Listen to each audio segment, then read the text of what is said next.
전서 3장 13절에서 22절까지 말씀입니다.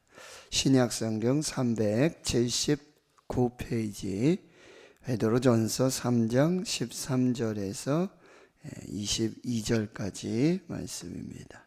하나님의 말씀 함께 읽겠습니다.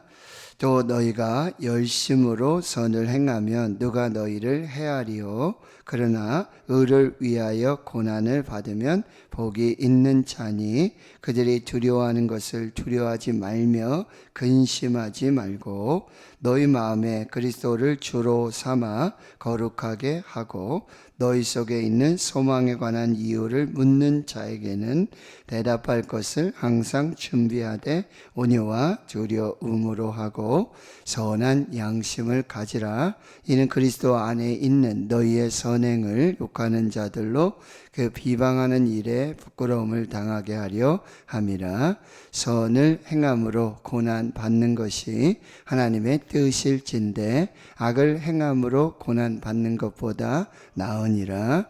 그리스도께서도 단번에 죄를 위하여 죽으사 의인으로서 불의한 자를 대신하셨으니 이는 우리를 하나님 앞으로 인도하려 하심이라. 육체로는 죽임을 당하시고 영으로는 살리심을 받으셨으니 그가 또한 영으로 가서 옥에 있는 영들에게 선포하시니라. 그들은 전에 노아의 날 방주를 준비할 동안 하나님이 오래 참고 기다리실 때에 복종하지 아니하던 자들이라. 방주에서 물로 말미암아 구원을 얻은 자가 몇 명뿐이니 겨우 8명이라. 물은 예수 그리스도께서 부활하심으로 말미암아 이제 너희를 구원하는 편이 곧 세례라. 이는 육체의 더러운 것을 제하여 버림이 아니요 하나님을 향한 선한 양심의 간군이라. 그는 하늘에 오르사 하나님 우편에 계시니 천사들과 권세들과 능력들이 그에게 복종하느니라. 아멘.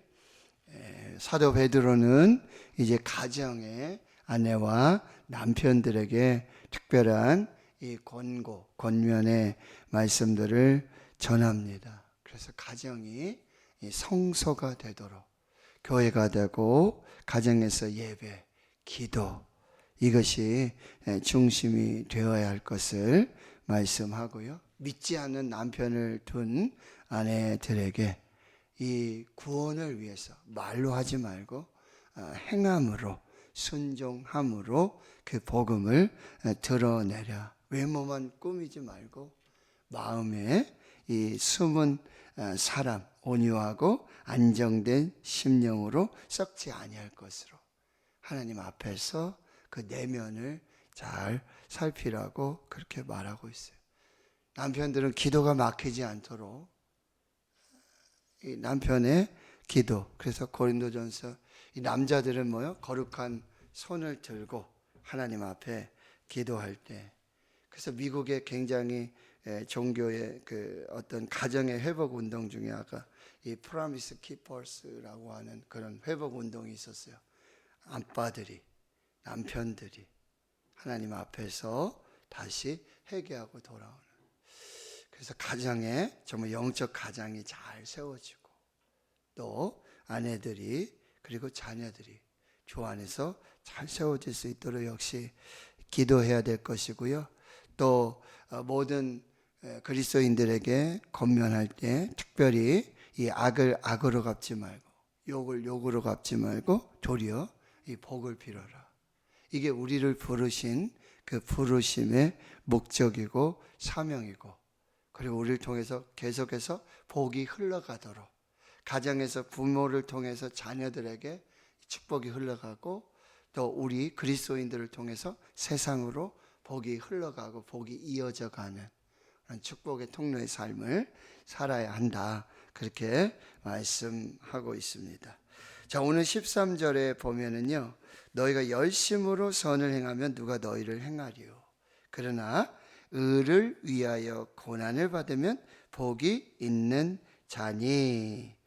자, 고난을 받는 것, 고난을 당하는 것, 이것이 과연 하나님 앞에서 어떤 의미일까? 시편 119편 71절 고난당한 것이 내게 유익이라. 이로 말미암아 내가 주의 율례를 배우게 되었나이다. 이렇게 말하잖아요. 이제 고난을 당한다는 것, 이건 그렇게 우리가 어떻게 봤을 때, 표면적으로 봤을 때 그렇게 유익하거나 또 바라거나 구하는 것은 사실 아닙니다. 그런데 우리가 이 선을 행함으로 받는 고난들을 한번 생각해 봐야 된다는 거죠. 우리가 열심으로 선을 행할 수 있어요. 그런데 예수 그리스도를 믿는 것 때문에, 가령 어제 말씀과 연결해 봤을 때 믿지 않는 남편이 있는데 이 믿는 그리스도인 아내가 선을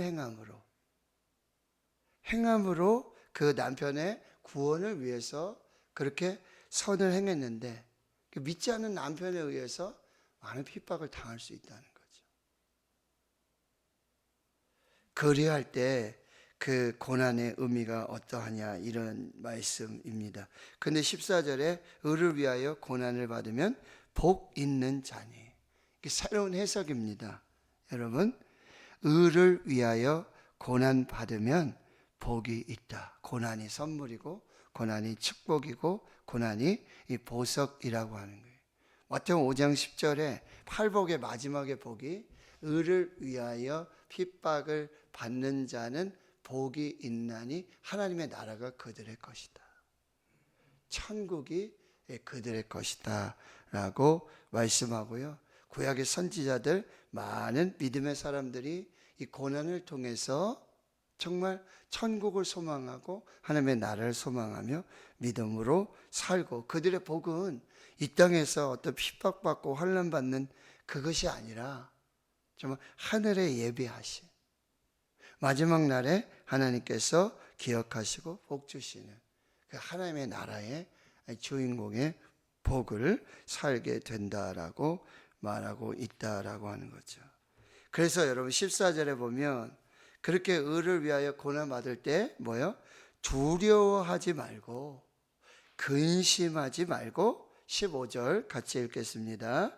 너희 마음에 그리스도를 주로 삼아 거룩하게 하고 너희 속에 있는 소망에 관한 이유를 묻는 자에게는 대답할 것을 항상 준비하되 온유와 두려움으로 하고. 아멘.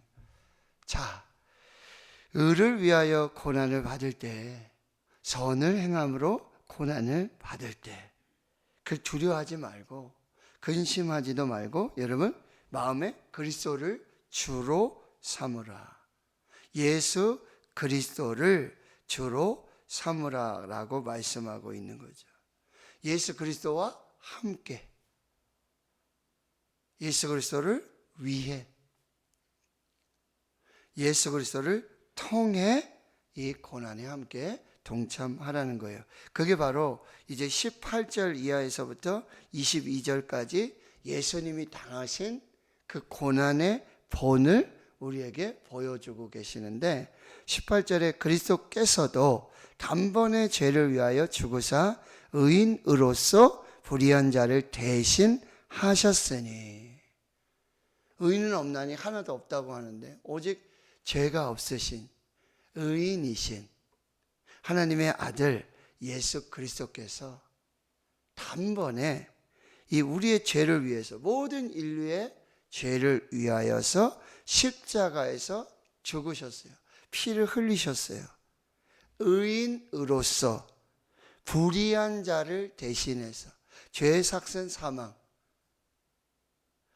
죄에서 우리를 구원하시기 위해 의인이시지만 죄가 없으시지만 단번에 예수님이 여러분 죽으신 이유는 여러분 단 하나예요.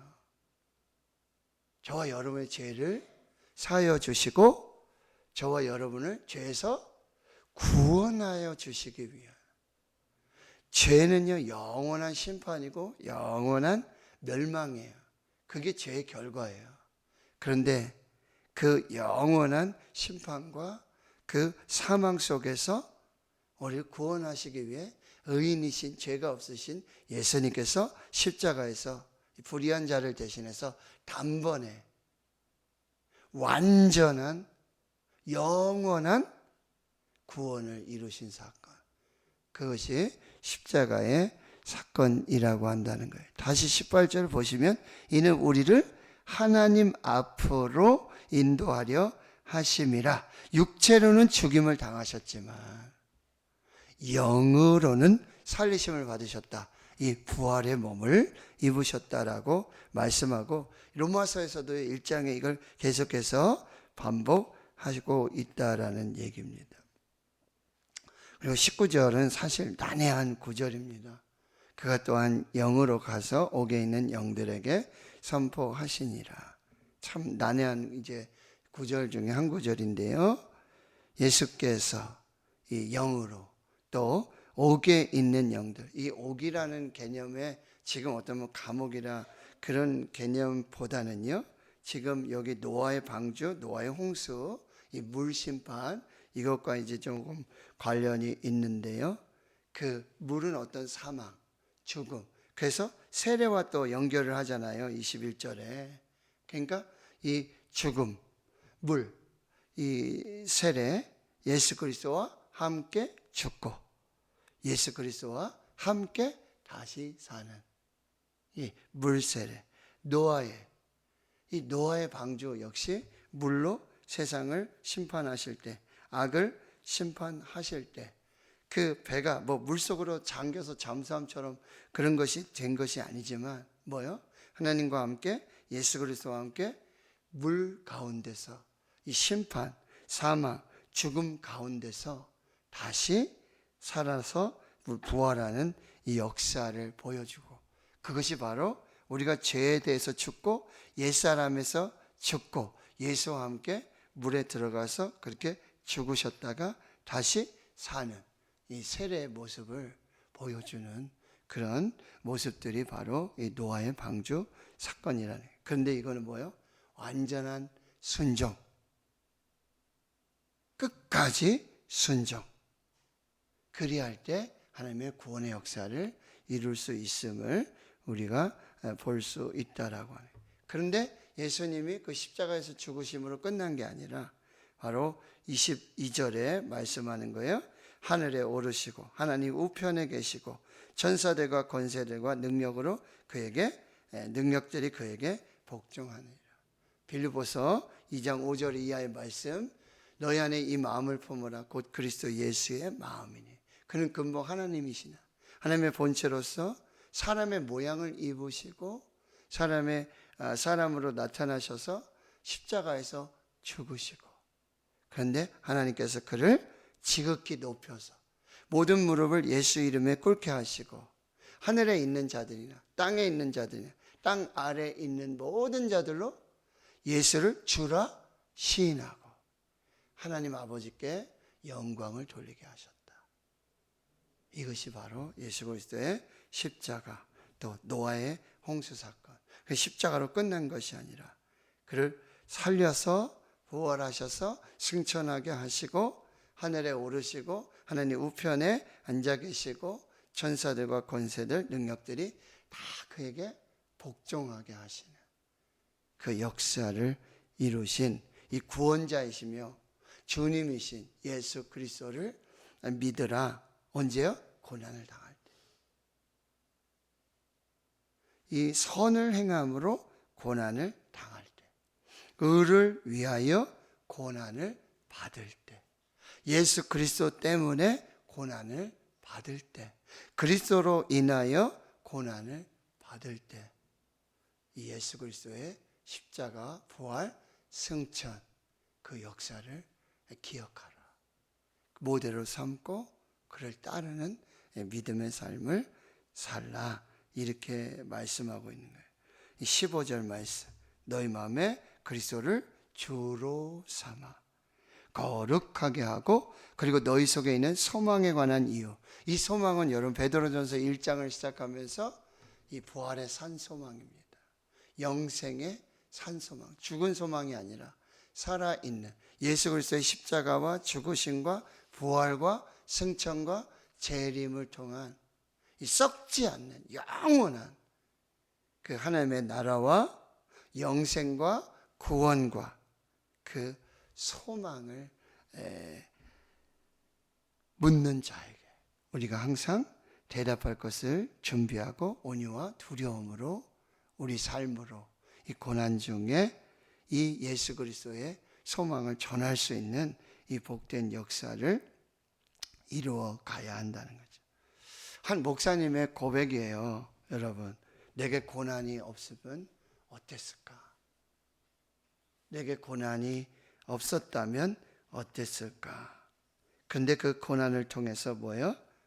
자신을 새롭게 창조하시고 새롭게 빚으시고 새롭게 만들어 가시는, 그리고 이 고난을 통과하면서 하나님을 맛보고 하나님의 은혜를 이루신 그 역사를 보면서 이렇게 고백하는 거죠. 이제 하나님은 고난을 통해서 이전과 다른, 확연히 다른 나를 창조해 내셨다.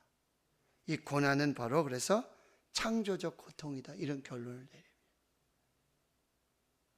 그리고 15절 말씀에 비춰보면 여러분, 고난을 통해서 하나님에게 우리에게 요구하시는 건 고난에, 그래서 그리스도의 고난에 동참하고 이 하나님의 증인으로 살기를 원하신다는 거예요.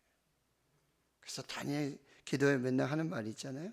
하나님을 자랑하는 간증의 주인공이 되자. 자, 고난은 여러분 선물이요, 고난은 축복이요, 고난은 보석이요, 나의 상처를 바로 하늘의 별과 같이 만드는, 빛나게 만드는 하나님의 보석과 같은 것이고, 바로 이 고난을 통해서 이전과 다른 나를 다시 빚으시고 창조하시는, 이 고난은 창조적 고통이다. 이 고난을 통해서 하나님을 증언하는 그런 증인으로서의 삶, 고난을 통해서 복음을 증명해내는, 고난을 통해서 복음을 살아내는, 많은 사람들이 지켜봅니다. 왜 예수 믿으면서 고난 당하면서 고난 속에 있으면서 어떻게 하나님을 믿는지, 어떻게 하나님을 예배하는지, 어떻게 예수 그리스도 안에 있는지, 어떻게 예수 그리스도와 함께 살고 있는지 지켜보고 있다라고 하는 거예요. 고난을 통해서 하나님을 증명하고 복음을 증명하는 그런 믿음의 사람들이 되어야 한다라고 하는 거예요.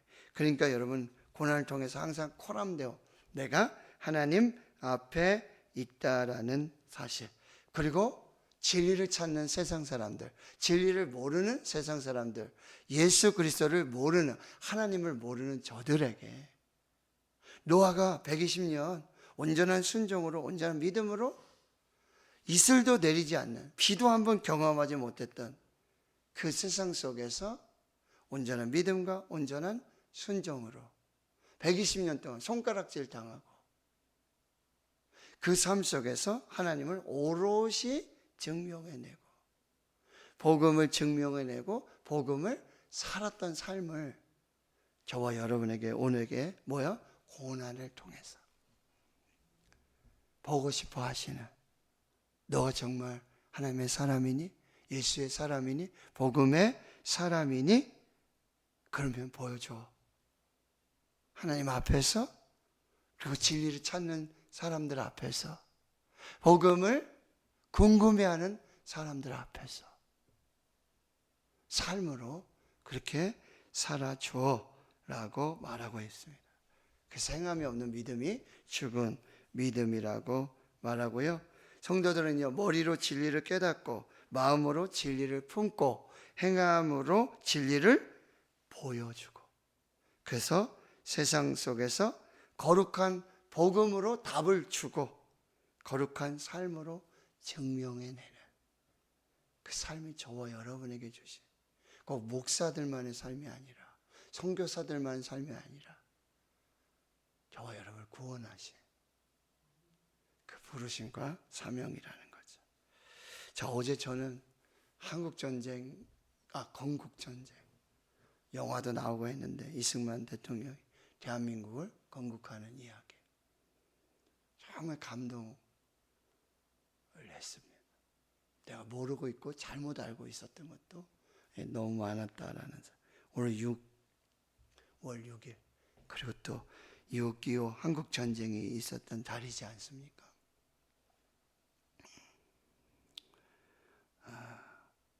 6.25 전쟁 당시 중공군이 내려오자 북한 흥남에 살던 임씨 가족은 피난을 결심합니다.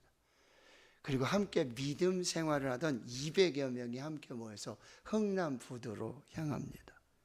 그런데 이미 거기에 사람들이 모래알처럼 지금 피난을 준비하잖아요.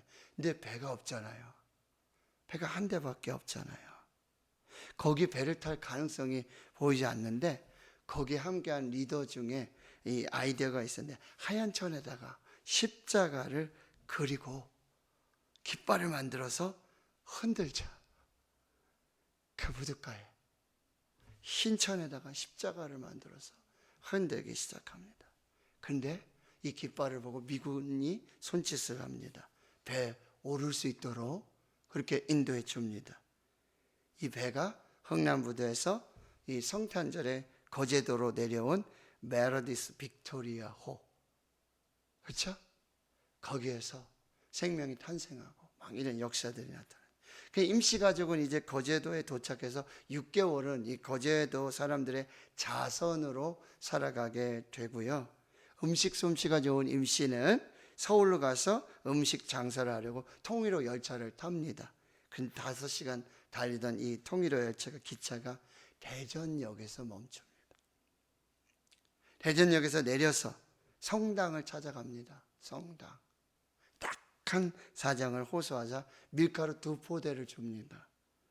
이 밀가루 2포대로 눈물로 빵을 만들고 찐빵을 만들어서 대전역에서 팔기 시작합니다. 조금 이제 자리를 잡아갑니다. 그리고 예수님의 마음으로 빵을 만들고 빵을 판다. 성심당 간판을 세우게 됩니다. 성심당. 예수님의 마음으로 빵을 만들고 빵을 판다. 1997년 이 임시 창업주가 작고하고 2대째 지금 운영돼. 얼마 전에도 여러분 기사 많이 나왔죠. 대전역에 성심당이 빠지냐 들어가냐. 임대료가 너무 비싸니까. 근데 여러분 지금 연간 매출 635, 직원 698명.